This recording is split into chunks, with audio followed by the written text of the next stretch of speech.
Спасибо большое. Большое спасибо.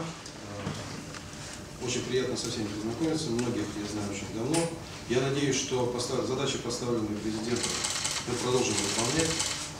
Постараемся не отходить от выбранного курса, который был до меня. Безусловно, будем совершаться в нашу работу.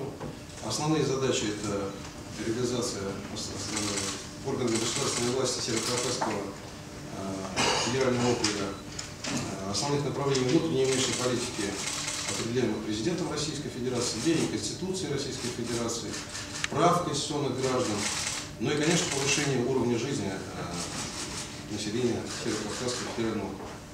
Как в одном одноименном фильме говорили, что это не только, это и житница, это и кузница, и здравница.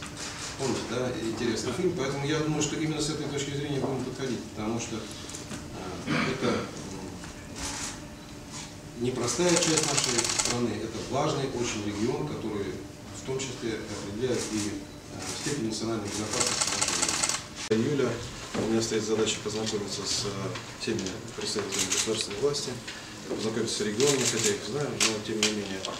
Я планирую, что в середине месяца я поеду по всем регионам, встречаюсь с руководством республик, с всеми видами власти, федеральными органами исполнительной власти и, ну, конечно, с гражданами.